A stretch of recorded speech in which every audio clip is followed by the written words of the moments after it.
السلام علیکم. طارق جاوید اور پنجاب پورٹری ایسوسیشن.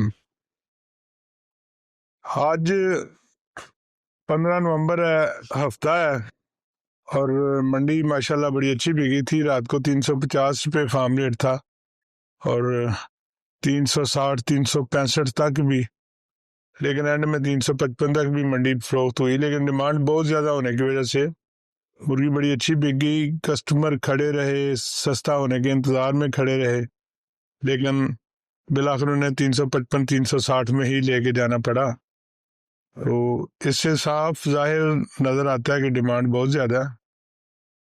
اور آج 355 پہ ریٹ کیا گیا، لیکن آج یہ ہے کہ مرغی بیچنے والے بھی کافی لوگ میدان میں ہیں، اور اب آنے والے دنوں میں بتدریج تھوڑی سی ڈیمانڈ کم ہونی ہے. جو ریٹیل میں مرغی سستی بک رہی تھی، تقریباً 130-140 روپے فی کلو کا گوشت میں فرق پڑ چکا ہے.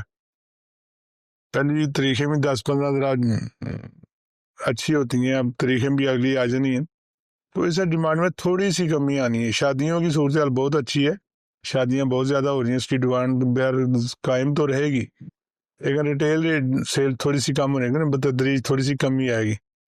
دوسرے نمبر پہ کافی سارے لوگوں نے مرغی ہمارے بھائیوں نے ہولڈ بھی کی ہوئی ہے، تو آج میرا خیال وہ بھی بیچنے کے لیے نکلیں گے. تو یہ ریٹ جو بن گیا ہے آج تو یہ چلے گا، لیکن لیس کے ساتھ چلے گا، اور اسے آپ اندازہ کر سکتے ہیں کہ آنے والے دنوں میں کیا پوزیشن ہوگی. کو بہت زیادہ کمی کا اندیشہ نہیں ہے، کیونکہ روٹین کی سیل تو ہوتی رہنی ہے، شادیوں کا سیزن لگنا ہی لگنا، لیکن شاید یہ 355 جو ہے نا یہ برقرار نہ رہ سکے. آنے والے دنوں میں جو بھی پوزیشن رہنی ہے، لیکن ریٹ کیپ والا معاملہ بدستور ہمارے ساتھ پہ موجود ہے، اور ایک خوف ہے جو دکاندار پہ چھایا ہوا ہے. اس کے لیے پنجاب پورٹری ایسوسیشن کی طرف سے اپنے طور پر کوششیں کی جا رہی ہیں، لیکن کوئی دوسرا بندہ ساتھ دینے کے لیے تیار نہیں. میں نے بارہا ریکویسٹ کی ہے، پاکستان پورٹری ایسوسیشن کے زوما سے بھی ریکویسٹ کی ہے، برائلر فارمرز ایسوسیشن سے بھی ریکویسٹ کی ہے، تو لیکن کوئی بھی بندہ نہیں پکڑائی دے رہا. میں نے تو برائلر فارمر ایسوسیشن کی اپوزیشن سے بھی ریکویسٹ کی ہے کہ وہ ہی میٹنگ کر لیں، تو اس کا کوئی بہتر حل کر لیں. فیڈ میں 300 روپے فی بوری کا جو اضافہ کیا گیا، اس سے ظاہر ہے آنے والے دنوں میں جو مرغی تیار ہونی ہے اس کی کاسٹ مزید بڑھنی ہے، اور ریٹ جو بھی رہے گا، لیکن یہ کاسٹ میں تو اضافہ ہو گیا. چوزے کی بھی سیٹنگ چینج کی گئی ہوئی تھی، چوزا اتنا مہنگا ہو گیا. اب ہمارے بھائی یہ 300 کا بھی لیں گے مجھے تو نظر آتا ہے، لیکن کل چونکہ تھوڑی سی پوزیشن نرم رہی تھی چوزے کا، آج بھی ریٹ کل والا ہی نکلا، اور آج بھی اس میں کسی کمی نظر آ رہی ہے. لوگ کینسل کروا رہے ہیں، لیکن اتنی تعداد میں کینسل نہیں کروا رہے، ان کا بہرحال بک رہا ہے، لیکن تھوڑی بہت کمی پیشی کے ساتھ.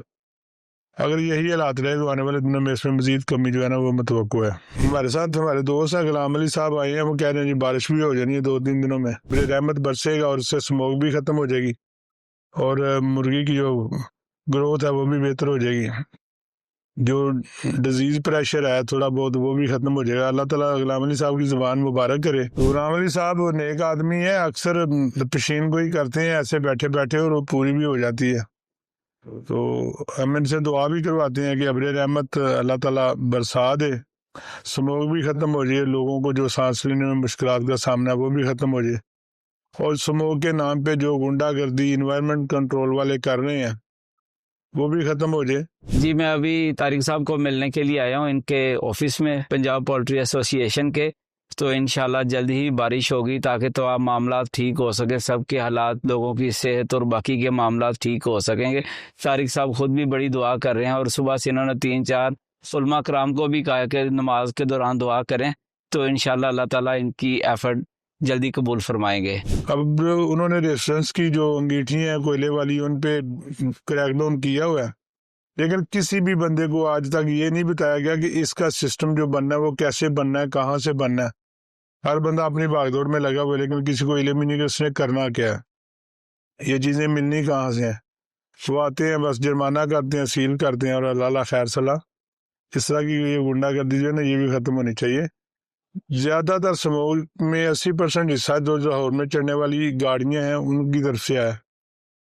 لیکن نشانہ بنا لیا گیا ریسٹورنٹ والوں کو جو کوئلے کی انگیٹھی جلاتے ہیں. اب لاہور میں بڑی حد ہے 2000 انگیٹھی والا ہو جائے گا. اب اس 2000 انگیٹھی والے کو نشانہ بنا لیا گیا، جبکہ ہزاروں لاکھوں تعداد میں جو گاڑیاں سڑکوں میں چل رہی ہیں، اور ان میں سے بہت ساری گاڑیوں کو کم کیا جا سکتا ہے جو اکیلا بندہ گاڑی پہ سفر کر سکتا ہے جیسے دوسرے ملک کرتے ہیں. یہاں بھی ایسا کوئی سسٹم، کوئی نظام بنایا جا سکتا ہے کہ وہ ایک گاڑی والا اکیلا سفر نہ کرے بلکہ 2 3 4 بندے جو ہیں نا وہ سفر کریں. جب گورنمنٹ کوئی نظام بنانے پہ آتی ہے تو ہر چیز ہو جاتی ہے، لیکن صرف شو کرنے کے لیے، بلنڈر مارنے کے لیے کوئلے والی بٹیاں بند کر دیں گے. بھی وہ بند کر بھی دیں گے پہلے تو چلو اچھی بات ہے، ان کو بند ہونا چاہیے، لیکن کوئی سسٹم بھی تو دینا کہ کیسے وہ اس کو کریں. کیا سسٹم بنائے کہ وہ کوئلہ ختم ہو جائے؟ سسٹم کوئی نہیں ہے. جرمانے ہیں، وسیلے ہیں، اور جس کی لاٹھی اس کی بھینس ہے. اللہ کرے ہمیں بھی کوئی لاٹھی مل جائے اور جو لاٹھی والا آیا آگے اس سے اس کے ٹھا کر کے اس کے منہ پہ لاٹھی مارے اور اس کو کہ الو کے پٹھے پہلے سسٹم بناؤ پھر جرمانہ کرو. تو بات دوسری طرف نکل گئی. آج کا تجزیہ یہی ہے کہ آج جو ریٹ نکل گیا اس پہ ہر بندے کو مال بیچ دینا چاہیے. جن لوگوں نے ہو کیا ان کو بھی بیچ دینا چاہیے، اور جن کے تیار ہیں ان کو روٹین میں بیچتے رہنا چاہیے. اللہ تعالیٰ آپ کے ہم سب کا حامی و ناصر ہو اور ہمیں وافر اس کے حلال نصیب فرمائے. ججز استعفے دے رہے ہیں، 28ویں ترمیمیں پاس ہو رہی ہیں. میں نے پہلے بات کی کہ جس کی لاٹھی اس کی بھینس ہے. اور ایک بات اور ہے کہ ہم لوگوں نے پنجاب پورٹری ایسوسیشن کی طرف سے، ٹورنٹن مارکیٹ ٹریڈرز ویلفیئر ایسوسیشن کی طرف سے مختلف پٹیشنز کی ہوئی ہیں لاہور ہائی کورٹ میں. اور یقین کریں ہم کوئی نہ تو نافرمانی کر سکتے ہیں، نہ کوئی بد کلامی کر سکتے ہیں، نہ کوئی بد زبانی کر سکتے ہیں، لیکن یہ ہمارے عزت مآب جج، یہ ہماری عدالتیں کوئی ریلیف نہیں دے رہی. کوئی مقدمہ جو گورنمنٹ کے تھوڑا بہت خلاف بھی چاہتا ہے وہ سننے کے لیے تیار ہی نہیں ہے. تو ایسے ملک کا نظام چلنا بڑا مشکل ہو جاتا ہے. یہ تو اللہ کے سہارے پاکستان چلتا جا رہا ہے، ورنہ چلنے والی بات کوئی رہ نہیں گئی. اللہ تعالیٰ ہمارے ملک کو بھی اس کام میں نصیب فرمائے. ہماری جو انتظامیہ ہے ان کو بھی عقل اور فراست کے مطابق نظام دینے چلانے کی توفیق عطا فرمائے، اور ہمارے عوام کو برداشت کرنے کی توفیق عطا فرمائے. اللہ حافظ.